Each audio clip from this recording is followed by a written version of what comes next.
Desde el inicio de la existencia humana, nuestra especie mira hacia las estrellas soñando con alcanzarlas, ver qué hay más allá de nuestra Tierra y poder vislumbrar una parte de nuestro colosal universo, de lo inimaginable. Pero no debemos volar tan cerca del Sol. Antes de ir allá, debemos conocer al lugar que nos vio nacer y todo lo que la hace ser. La química se define como la ciencia que estudia la composición, estructura, propiedades y reacciones de la materia. ¿Pero qué es materia? Átomos. ¿Y qué son los átomos? Esta va a ser una historia, pero como todas las historias debemos comenzar por una parte muy importante, por el principio. Demócrito de Abdera fue un filósofo que habitó en las tierras griegas del siglo V al siglo IV a.C. De él recibimos los primeros atisbos de una de las teorías más revolucionarias de toda la historia de la humanidad, los átomos. Imaginemos que queremos partir un pan eternamente por la mitad. Demócrito decía que esto no era posible, ya que llegaríamos a un punto en que nos encontraríamos con un átomo, que significa literalmente indivisible. Según él, estos son eternos, indivisibles, homogéneos, incompresibles e invisibles, invariantes en tamaño y determinantes de todo lo que existe en la naturaleza, de la materia, tanto de una piedra como de un hombre. Sin embargo, Aristóteles llegaría con una teoría que dominaría el pensamiento por más de 1000 años, la cual divide a todo en 4 elementos: tierra, aire, fuego y agua, aunque después de un tiempo se añadió el éter. Sin embargo, eso es otra historia que involucra cientos de años de guerras, muertes, traiciones, la Inquisición, sacerdotes y científicos locos por igual.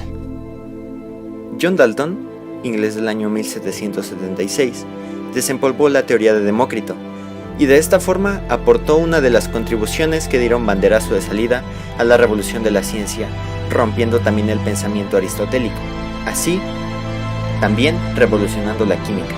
Él escribía: ¿por qué un determinado volumen de agua no admite el mismo volumen de cualquier tipo de gas? He reflexionado profundamente sobre esta cuestión, y aunque no me satisface completamente la respuesta, estoy casi convencido de que tal circunstancia depende del peso y de la cantidad de las últimas partículas constituyentes de los diferentes gases. Esto le sirvió para escribir su teoría atómica, la cual nos dice en 5 puntos que: 1. Los elementos están hechos de átomos, indestructibles e indivisibles. 2. Los átomos de un elemento son idénticos. 3. Los átomos de diferentes elementos son distintos, además se distinguen por su peso atómico. 4. Los átomos de un elemento se combinan con los de otro para formar compuestos. Un compuesto siempre tiene los mismos tipos de átomos en misma proporción. 5. Los átomos no se pueden dividir ni destruir por reacciones químicas, solo se reacomodan. Para Dalton, los átomos eran esferas sólidas, diminutas, sin electrones, protones o neutrones. Pasados alrededor de 100 años, llegó a escena el científico J.J. Thomson, quien mejoró el modelo atómico de Dalton. Por primera vez, rompió una de las más grandes reglas de los átomos: los dividió. Descubrió el electrón en el año 1897, mucho antes del descubrimiento del protón y del neutrón. Según él, el átomo es un pastel de pudín. En una esfera de carga positiva hay electrones de carga negativa. ¿Qué hizo para obtener este modelo? Usó un descubrimiento relativamente nuevo para su época: los rayos catódicos, que son corrientes de electrones observados en tubos de vacío, es decir, los tubos de cristal que se equipan por lo menos con 2 electrodos, un cátodo, electrodo negativo, y un ánodo, electrodo positivo. Tras avanzar aún más en el tiempo, en 1911, menos de 20 años después del descubrimiento de Thomson, un alumno suyo, Ernest Rutherford, publicó un descubrimiento sin precedente: un modelo nuclear del átomo. A través de un experimento conocido como la lámina de oro, bombardeó una lámina de este material con partículas alfa, átomos de helio 4 sin electrones, y observando cómo en vez de un haz continuo atravesando la lámina, según predecía el modelo de Thomson, el haz rebotaba en ciertos espacios, descubriendo que el átomo es en realidad un minisistema solar, no un átomo sólido, sino un átomo con espacio entre las distintas partes. dejando atrás la forma esférica de la partícula y dejando en claro que en él habitan electrones de carga negativa en las órbitas y protones de carga positiva en el centro, aún sin pista de los neutrones. 1913. 2 años después del descubrimiento de Thomson, que no tomaba en cuenta las posiciones de los electrones en cuanto a sus órbitas como importantes, el danés Niels Bohr hace una gran aportación consolidando el modelo más popular del átomo hasta ahora. Los electrones eran planetas orbitando alrededor del Sol y la Tierra, es decir, un electrón, no podía ocupar la órbita de Mercurio, otro electrón, o la mitad de la órbita de Júpiter, otro electrón. Saliendo del territorio de la lógica, atención total, pero las cosas no son tan sencillas como un sistema solar. La complejidad envuelve a nuestra realidad y no hace una excepción con los átomos. 1924. El pensamiento científico se ve invadido por una nueva rama de la física cuántica. En ella no hay medidas absolutas y las mediciones se ven opacadas por la incertidumbre del mundo ultramicroscópico. Einstein publica su teoría de la relatividad especial y se busca una unificación de los mundos macro y microscópico. Un austriaco en sus 30s realiza el que hasta ahora es el modelo actual del átomo, el átomo de Erwin Schrödinger. Pero antes de ir hacia allá, tenemos que saber qué es física cuántica. Heisenberg fue un físico alemán quien postuló el conocido principio de incertidumbre, el cual establece que no es posible conocer dos pares de magnitudes físicas observables y complementarias, y que sean conocidas con precisión arbitraria. Por ejemplo, la posición y el movimiento a la vez. Si queremos conocer la posición de una partícula subatómica, necesitamos bombardearla con partículas para poder observarla. Pero si alteramos su movimiento para ver su posición, no podemos conocer su movimiento, y viceversa. Si alteramos su posición para conocer el movimiento, no podremos conocer su posición.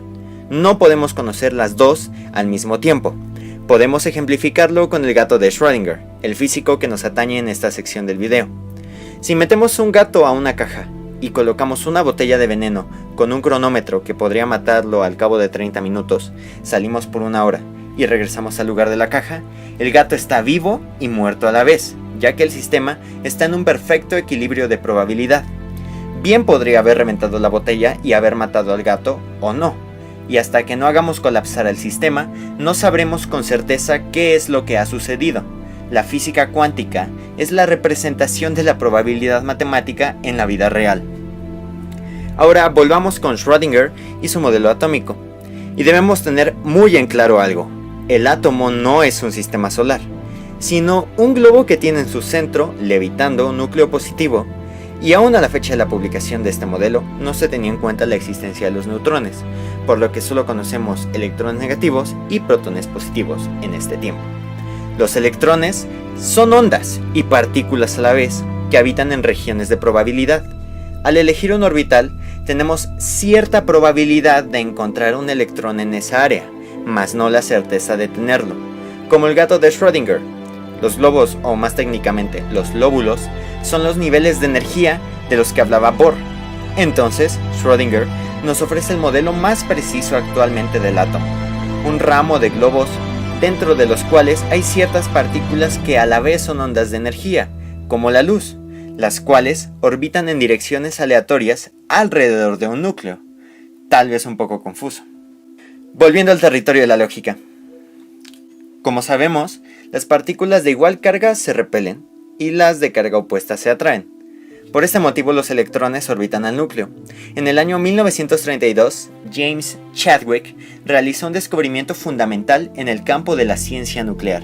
Descubrió la partícula en el núcleo del átomo que pasaría a llamarse neutrón. Partícula que no tiene carga eléctrica, pero que otorga un peso extra a los átomos. De esta forma tenemos el modelo actual del átomo usado en física y en química. El átomo es una partícula conformada por protones positivos y neutrones neutros en un núcleo, alrededor de los cuales orbitan electrones en regiones de probabilidad, pero con energía específica, los cuales pueden unirse para formar elementos o compuestos. Tal vez sabiendo con qué estamos lidiando, sea más fácil comprender qué es un enlace químico, una reacción, la fisión nuclear y un sinfín de acontecimientos que involucran a, quizás, la partícula más importante de nuestra existencia. aunque también tenemos gluones, quarks, bosones, pero eso es otra historia. Nullius in verba y sigan cuestionando.